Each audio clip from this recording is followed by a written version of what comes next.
I've worn his dresses many years because my husband has sunglasses that has a blue frame, and so whatever works, let's do it. Le célèbre acteur hollywoodien Michael Douglas s'est ouvert sur son mariage avec l'actrice Catherine Zeta-Jones. Malgré leur image publique glamour, leur relation a dû faire face à de nombreux défis. Dans cette vidéo, nous explorons la vie et la carrière de Michael Douglas, en révélant les vérités qu'il a partagées au sujet de son mariage. Qu'a-t-il finalement admis? Restez avec nous pour découvrir la véritable histoire du mariage de Michael Douglas. La vie avant la célébrité. Michael Kirk Douglas est né le 25 septembre 1944, à New Brunswick, dans le New Jersey. Il est le premier fils de Kirk Douglas, un acteur connu, et de Diana Dill, une actrice des Bermudes. En grandissant, la vie de Michael a été profondément influencée par Hollywood et le monde de la comédie. Les premières années de Michael sont un mélange de privilèges et de défis.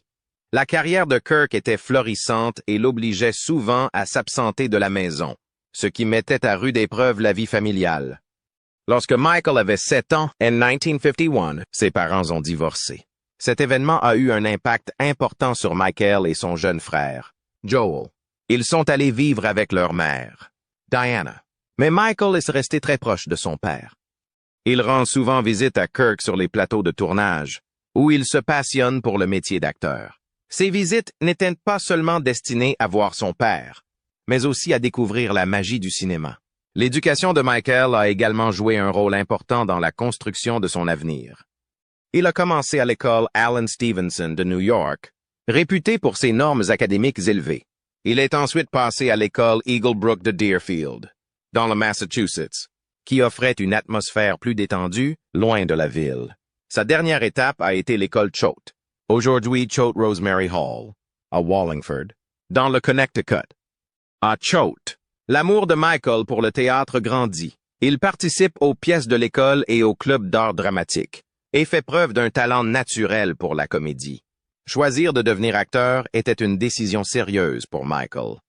Après le lycée, en 1963, il s'est inscrit à l'Université de Californie, à Santa Barbara, où il s'est spécialisé dans l'art dramatique. L'UCSB n'était pas seulement une école pour lui, c'était aussi l'endroit où il pouvait perfectionner ses talents d'acteur. Il a participé à de nombreuses productions, ce qui lui a permis d'en apprendre davantage sur le jeu d'acteur et la représentation sur scène. Michael a également cherché à acquérir de l'expérience dans le monde réel. En 1964, il a travaillé comme assistant réalisateur sur le film de son père, Cast a Giant Shadow. Ce travail est plus qu'une simple opportunité d'apprentissage. Il a vu de ses propres yeux comment les films étaient réalisés, de la mise en scène à la production, et a acquis des connaissances précieuses pour sa future carrière. À 1965, Michael Douglas a construit une base solide pour son avenir dans le show business.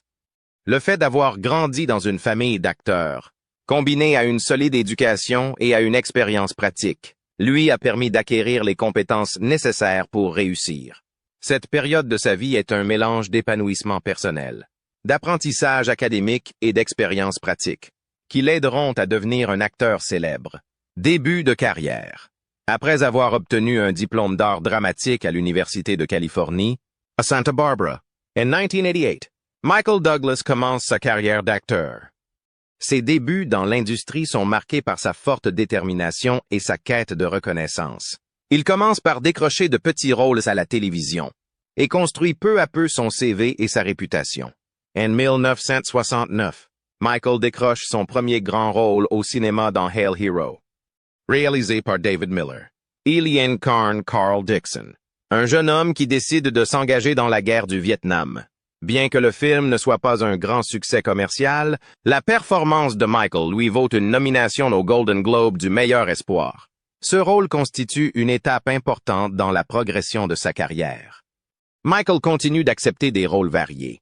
En 1970, il joue dans Adam at 6 a.m., un drame réalisé par Robert Shearer, dans lequel il incarne un citadin désabusé en quête de sens dans un environnement rural. Bien que le film n'ait pas attiré beaucoup d'attention, il a donné à Michael d'autres occasions de montrer ses talents d'acteur et sa polyvalence. En 1971, La volonté de Michael de jouer des rôles significatifs l'amène à tourner dans Summer Tree, réalisé par Anthony Newley. Ce film traite des effets profonds de la guerre du Vietnam sur les jeunes Américains. Bien qu'il n'ait pas été un succès commercial, il a renforcé l'image de Michael en tant qu'acteur sérieux prêt à s'attaquer à des questions sociales importantes. La carrière de Michael a pris un tournant majeur avec son rôle dans la série télévisée The Streets of San Francisco, diffusée sur ABC de 1982 à 1976. La série a été un succès et lui a permis de se faire connaître à Hollywood, lui valant 3 nominations consécutives aux Emmy Awards dans la catégorie Outstanding Supporting Actor in a Drama Series. Pendant son succès à la télévision, Michael s'est également lancé dans le cinéma familial. En 1972, comme joue dans Napoleon and Samantha, réalisé par Bernard McAvity, il y incarne un jeune homme bienveillant qui aide les enfants à s'occuper d'un lion âgé, démontrant ainsi sa capacité à toucher le public, quel que soit le genre. Inspiré par le succès de son père en tant que producteur, Michael s'est lancé dans la production cinématographique. En 1975, il a coproduit Vol au-dessus d'un nid de coucou, One Flew Over the Cuckoo's Nest, avec Saul Zaentz. Mettant en vedette Jack Nicholson et basé sur le roman de Ken Kesey, le film est devenu un phénomène culturel, remportant 5 Oscars, dont celui du meilleur film. Il s'agit d'un moment charnière dans la carrière de Michael, qui s'impose comme une figure puissante à la fois comme acteur et comme producteur, et qui fait progresser sa carrière, son mariage et ses luttes personnelles. Michael a continué à jouer le rôle de l'inspecteur Steve Keller dans The Streets of San Francisco jusqu'en 1976, Son interprétation lui a valu 3 nominations aux Emmy Awards. Quitter la série était une décision stratégique pour se concentrer davantage sur la production de films et sur des rôles d'acteurs stimulants. 1979 est une année charnière pour Michael. Il joue aux côtés de Jane Fonda et Jack Lemmon dans Le Syndrome chinois, un thriller sur une catastrophe nucléaire. Ce film démontre ses talents d'acteur et son talent croissant de producteur. Il a obtenu plusieurs nominations aux Academy Awards, soulignant l'engagement de Michael pour les questions sociales importantes. En 1980, Michael joue le rôle de Ben Lewin dans It's My Turn, un drame romantique qui démontre sa polyvalence en tant qu'acteur. Ce rôle a consolidé son statut d'acteur principal capable d'interpréter divers rôles avec profondeur et authenticité. Michael a également joué le rôle du juge Stephen Hardin dans The Star Chamber, un thriller juridique sur la justice d'autodéfense.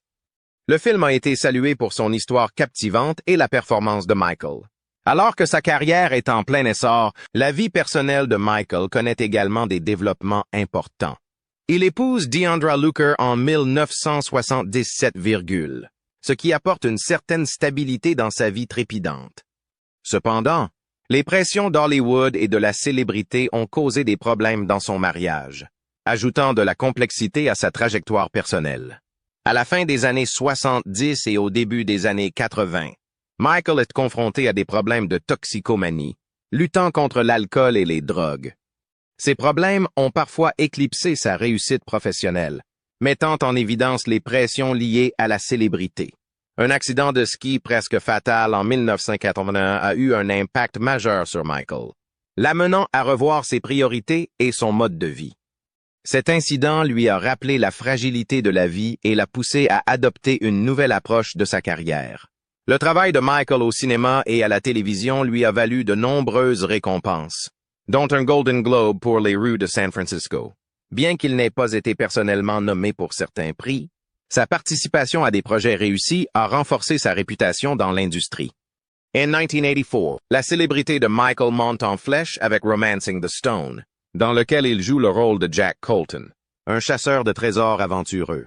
Réalisé par Robert Zemeckis, le film est un succès au box-office et l'associe à Kathleen Turner et Danny DeVito dans une aventure inoubliable. Après le succès de Romancing the Stone, Michael est revenu dans le rôle de Jack Colton dans The Jewel of the Nile en 1985, En 1987, la carrière de Michael atteint son apogée avec Wall Street, où il incarne l'impitoyable pilleur d'entreprise Gordon Gekko, dirigé par Oliver Stone. La performance de Michael lui a valu l'Oscar du meilleur acteur. Le slogan de son personnage, Greed is good, est devenu un symbole de la culture financière des années 1980. La même année, Michael joue dans Fatal Attraction, un thriller psychologique dans lequel il incarne Dan Gallagher, un homme empêtré dans une liaison dangereuse avec le personnage de Glenn Close, réalisé par Adrian Lyne. Le film a suscité des débats et a été un succès au box-office, démontrant la capacité de Michael à jouer des rôles complexes et moralement gris. Réunissant Kathleen Turner et Danny DeVito, Michael a joué dans War of the Roses en 1989. Cette comédie noire sur le divorce difficile d'un couple a été réalisée par DeVito et a montré le talent de Michael pour mélanger la comédie avec des thèmes plus sombres, ce qui lui a valu d'autres éloges pour sa polyvalence. Dans Black Rain de Ridley Scott, Michael incarne un policier new-yorkais mêlé à la pègre japonaise. Connu pour sa réalisation stylée et la performance de Michael, le film a renforcé sa réputation d'acteur principal charismatique et puissant. En 1992, Michael a joué un rôle controversé dans Basic Instinct, un thriller érotique néo-noir réalisé par Paul Verhoeven, aux côtés de Sharon Stone. Michael incarnait le détective Nick Curran, impliqué dans une affaire de meurtre pleine de tensions sexuelles et de rebondissements psychologiques. Le contenu explicite du film a suscité des débats, mais a également démontré la volonté de Michael de prendre des risques en tant qu'acteur. Les performances exceptionnelles de Michael lui ont valu de nombreuses récompenses, dont un Golden Globe du meilleur acteur et un Academy Award pour son rôle dans Wall Street, confirmant son statut d'acteur de premier plan capable d'interpréter des rôles profonds et captivants à l'écran. En 1995, Michael a dû faire face à des défis personnels en divorçant de Deandra Looker. Il s'agit d'une période difficile dans sa vie personnelle, alors que sa carrière continue à se développer à Hollywood. Un nouveau départ. Au début des années 90, Michael Douglas a su captiver le public grâce à ses nombreux rôles. En 1993, il est à l'affiche de Falling Down, un puissant thriller juridique dans lequel il incarne un homme frustré par l'injustice sociale. Son interprétation profonde du personnage lui a valu des éloges, démontrant sa capacité à jouer des rôles complexes. L'année suivante, Douglas incarne Tom Sanders dans Disclosure in 1994, un film audacieux basé sur le roman de Michael Crichton qui traite du harcèlement sexuel sur le lieu de travail. Jouant aux côtés de Demi Moore, le film a suscité d'intenses débats et controverses pour son approche audacieuse de la dynamique des genres et des luttes de pouvoir. Dans 1996, Douglas élargit son registre d'acteur avec The Ghost in the Dark, dans le rôle d'un chasseur confronté à des lions mangeurs d'hommes en Afrique. Bien qu'il n'ait pas connu un grand succès, le film a démontré la capacité de Douglas à jouer des rôles pleins d'action, mêlant aventure et suspense. En 1997, Douglas fait équipe avec le réalisateur David Fincher pour The Game, un thriller psychologique dans lequel il incarne Nicholas Van Orton, un banquier d'affaires pris dans un jeu mystérieux qui change sa vie. Sa performance intense a été largement saluée, ajoutant une nouvelle couche à son impressionnante liste de thrillers. Douglas poursuit sur sa lancée avec A Perfect Murder en 1998, une version moderne de Dial M for Murder. Dans ce drame captivant, il incarne un homme riche qui projette de tuer sa femme, mettant en évidence son talent pour dépeindre des personnages moralement complexes avec profondeur et intrigue. Sur le plan personnel, la vie de Douglas a pris un tournant important en 1958 lorsqu'il a entamé une relation très médiatisée avec Catherine Zeta-Jones. Leur romance a rapidement attiré l'attention des médias en raison de leur différence d'âge et de la célébrité de Douglas à Hollywood. L'année 2000 est une année charnière pour Douglas, tant sur le plan personnel que professionnel. Il joue dans Wonder Boys, un film très applaudi dans lequel il incarne Grady Tripp, un écrivain en difficulté qui doit faire face à des défis personnels et professionnels. Son interprétation a été largement saluée et a confirmé son statut d'acteur polyvalent. Capable de jouer des rôles complexes, après avoir prononcé son divorce avec Deandra Looker en juin, Douglas a épousé Catherine Zeta-Jones lors d'une grande cérémonie à New York en novembre. Leur mariage a captivé le public et cimenté leur place en tant que couple hollywoodien. En 2001, Douglas est à l'affiche de Don't Say a Word, un thriller psychologique dans lequel il incarne le Dr. Nathan Conrad, un psychiatre qui se précipite pour sauver sa fille kidnappée. L'intrigue captivante du film et la solide performance de Douglas en ont fait un succès modéré au box-office, démontrant son attrait durable pour les thrillers, la famille et les questions de santé au milieu de sa carrière d'acteur. Michael Douglas est entré dans une phase de rôles diversifiés et de collaboration familiale au début de l'année 2001. En 2003, il joue dans It Runs in the Family, un drame touchant dans lequel il joue aux côtés de son père, Kirk Douglas, et de son fils Cameron Douglas. Il s'agit d'un moment important, qui met en lumière le talent d'acteur de la famille Douglas à Hollywood. La même année, Michael joue le rôle de Steve Tobias, un agent de la CIA dans la comédie The In-Laws. Son interprétation apporte une touche humoristique à cette histoire pleine d'action, mettant en évidence sa capacité à mêler drame et comédie. Michael a continué à explorer différents genres avec des performances remarquables dans des comédies et des drames. En 2006, comment a joué dans You?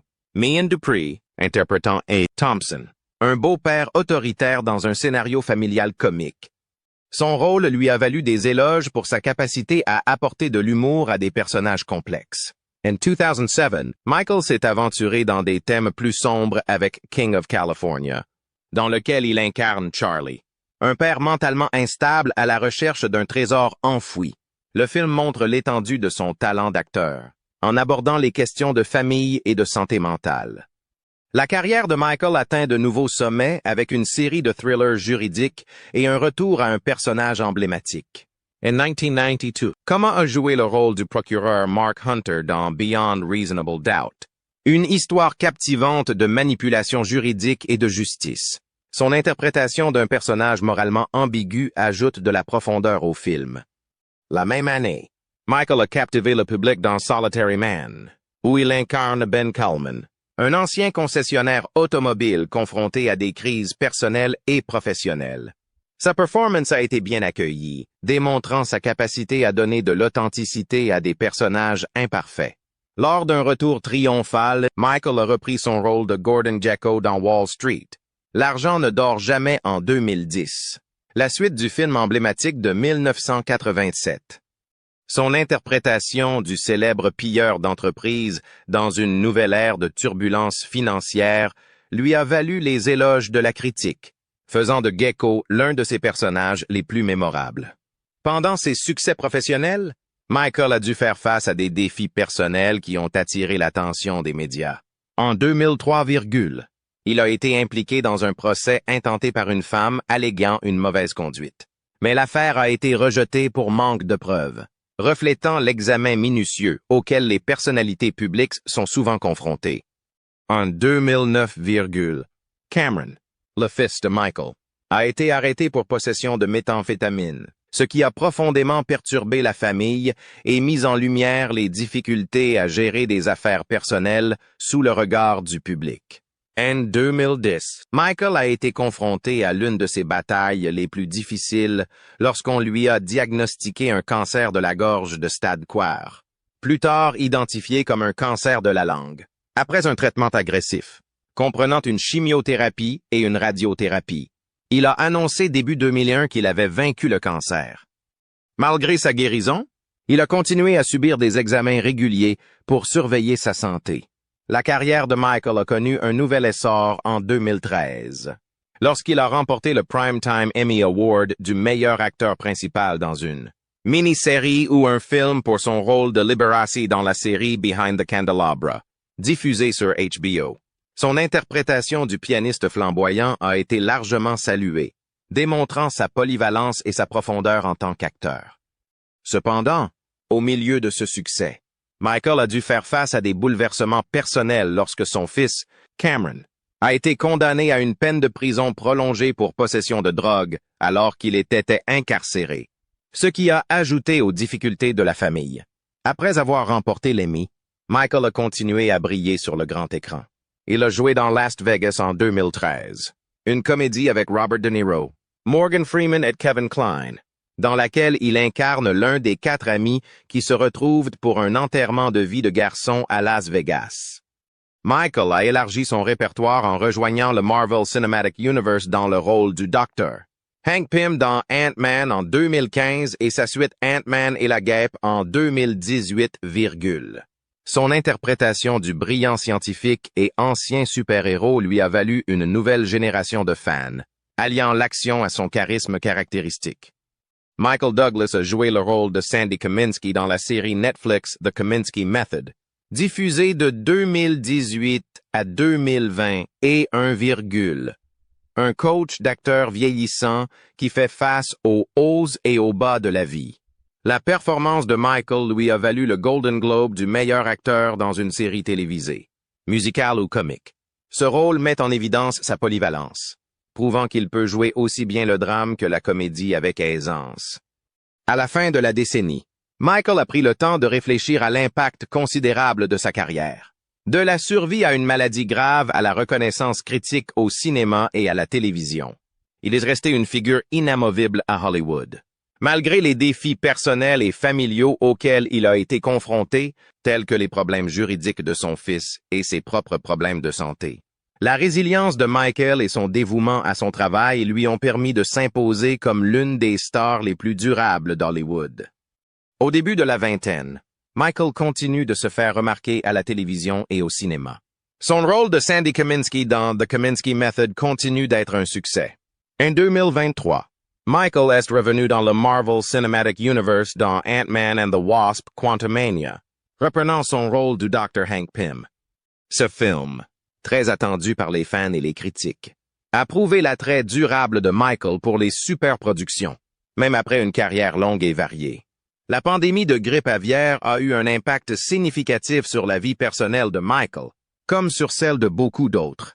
Pendant cette période difficile, il s'est efforcé de passer du temps de qualité avec sa famille, en insistant sur l'importance de la santé et de la sécurité. Cette période a également renforcé son engagement en faveur des liens familiaux et de la résilience dans les moments difficiles. En février 2020, Michael a vécu une perte profonde avec la mort de son père. Kirk Douglas, à l'âge de 103, Kirk, une icône hollywoodienne, a laissé derrière lui un héritage puissant que Michael continue d'honorer. Michael a rendu publiquement hommage à la carrière illustre de son père et à l'influence personnelle de Kirk sur lui, en réfléchissant à leurs expériences communes dans le monde du spectacle. Mariage avec Catherine Zeta-Jones. Michael et Catherine Zeta-Jones, tous 2 lauréates d'un Oscar, formaient l'un des couples les plus admirés d'Hollywood. Ils partagent non seulement 2 enfants, mais aussi le même anniversaire, le 25 septembre. Leur idylle a commencé en 1998, après que Michael a vu Catherine dans Le Masque de Zorro, Enchanté. Il demande à son attaché de presse d'organiser un rendez-vous. Leur première rencontre au Festival du film de Deauville est maladroite, lorsque Michael ose dire qu'il sera le père de ses enfants, ce que Catherine ne voit pas d'un bon œil. Cependant, la persistance de Michael, qui lui a envoyé des roses, et une carte sincère pour l'Écosse, l'a conquise. Leur relation devient bientôt sérieuse. En décembre 1999, lors d'un voyage à Aspen, Colorado, à l'occasion du Nouvel An, Michael fit sa demande en mariage. Catherine accepta et, peu après, ils annoncèrent leur fiançailles, ainsi que la nouvelle qu'ils attendaient leur premier enfant. Le 8 août 2000, leur fils Dylan Michael est né à Los Angeles, apportant une immense joie au couple alors qu'il préparait son mariage. Le 18 novembre, Michael et Catherine se sont mariés à l'Hôtel Plaza de New York. Leur mariage a été un grand événement, auquel ont assisté des stars hollywoodiennes telles que Tom Hanks, Whoopi Goldberg et Brad Pitt. Catherine portait une magnifique robe David Emmanuel, et Cameron, le fils de Michael, était le garçon d'honneur. Leur bébé Dylan a également participé à la célébration, marquant ainsi le début de leur vie de famille. En septembre 2002, le couple a annoncé qu'il attendait un autre enfant. Catherine a découvert qu'elle était enceinte pendant le tournage d'Intolerable Cruelty. Leur fille, Karis Zeta Douglas, est née le 20 avril 2003, à Ridgewood, New Jersey. Le prénom Karis signifie « amour » en gallois. ce qui reflète l'héritage de Catherine. À cette époque, Michael et Catherine connaissent tous deux un grand succès professionnel. En 2003, Catherine remporte l'Oscar de la meilleure actrice dans un second rôle pour son rôle dans Chicago. Dans son discours de remerciement, elle a remercié Michael et son fils Dylan, soulignant l'importance de sa famille dans sa vie. Michael a également continué à exceller dans sa carrière tout en jonglant avec ses obligations familiales. 2010 ans plus tard, le couple a dû faire face à un défi de taille. Un cancer de la gorge a été diagnostiqué chez Michael. La nouvelle a été dévastatrice et le traitement intense. Michael a subi une radiothérapie et une chimiothérapie pour la tumeur située à la base de sa langue. Catherine était à ses côtés tout au long du traitement, même si elle admettait qu'il était difficile de voir son mari si épuisé. En janvier 2000, alors qu'il était dans le coma, Michael a annoncé qu'il n'avait plus de cancer, ce qui a été un grand soulagement pour sa famille. Pour fêter l'événement, ils ont emmené leurs enfants à Walt Disney World en Floride. Cette période de convalescence a permis à Michael de mieux apprécier sa famille et ses amis. Cependant, son mariage a connu une période difficile. Après 2013 ans de vie commune, ils ont annoncé leur séparation. Le stress de la bataille de Michael contre le cancer et la lutte de Catherine contre le trouble bipolaire ont contribué à leurs problèmes. Catherine s'est faite soigner pour dépression à 2 reprises. La dernière fois en mai 2000, coma. Pendant leur séparation, Michael a passé plus de temps à New York, tandis que Catherine est restée chez elle à Bedford, dans le Connecticut. Leur séparation est devenue publique et Michael a assisté seul au Festival du film de Deauville. En septembre 2013, lors des Primetime Emmy Awards, Michael a remporté un prix et a remercié Catherine dans son discours, laissant entendre que leur relation s'améliorait. En avril 2014, Michael et Catherine se sont réconciliés et ont recommencé à apparaître ensemble en public. Michael a parlé de leur retrouvailles dans l'émission The Ellen DeGeneres Show en 2015, déclarant que leur relation était plus forte que jamais. Il a fait remarquer que tous les couples ont des défis à relever, mais que la célébrité rendait leur lutte plus visible. Le couple a continué à célébrer des étapes importantes. En novembre 2015, ils ont célébré leur 50e anniversaire de mariage. Catherine a posté un message sincère sur Instagram, exprimant son amour pour Michael. Michael a répondu par un hommage lors d'un déjeuner de remise de prix, remerciant avec humour sa femme et réfléchissant à sa carrière. En mars 2016, ils sont retournés dans les Rocheuses, où Michael s'était déclaré célébrant leur histoire et la force de leur relation. En décembre 2017, ils sont devenus grands-parents, lorsque Cameron, le fils de Michael, a accueilli une petite fille nommée Lua Izzy. En 2019, après 18 ans de mariage. Michael a déclaré que son amour pour Catherine ne cessait de croître. Michael attribue le succès de leur mariage à leur connaissance commune de l'industrie du divertissement, qui les a aidés à soutenir mutuellement leur carrière et leurs défis personnels. En 2021, le couple a dû faire face à de nouveaux ajustements en tant que famille monoparentale. Leur fille Caris ayant obtenu son diplôme de fin d'études secondaires. Michael a admis que la transition était effrayante, mais il a souligné que le fait d'avoir mis l'accent sur leur relation au fil des ans portait ses fruits. En 2022, Catherine a soutenu Michael lors de plusieurs événements, y compris la première des Ant-Man et la Gap Quantumania. Ils ont continué à célébrer leur anniversaire commun en septembre 25. En le marquant avec un gros gâteau et des messages sincères sur les médias sociaux. En novembre 2022, Catherine a assisté à la première de Wednesday avec son fils Dylan, parlant chaleureusement de sa vie de famille et du soutien de ses enfants. Le couple a célébré son 22e anniversaire de mariage peu après, partageant sur les réseaux sociaux des photos nostalgiques et récentes reflétant leur amour profond, empreint d'humour et d'affection. En février 2023, Catherine et Michael apparaissaient toujours ensemble lors d'événements publics, montrant une front unie malgré les difficultés. Leur lien est resté fort, comme en témoignent leurs démonstrations publiques d'affection et le soutien qu'ils apportent à leurs carrières respectives. Un moment particulièrement choquant de leur mariage s'est produit lorsque Michael a révélé la cause de son cancer de la gorge. Dans une interview candide, il a déclaré que son cancer avait été causé par le papillomavirus humain contracté lors de rapports sexuels oraux. Cette révélation a mis leur relation à rude épreuve. D'autant plus que Michael n'a pas précisé qu'il avait contracté le virus avant de rencontrer Catherine. Cela a donné lieu à de nombreuses spéculations et a ajouté de la pression à leur mariage déjà tendu.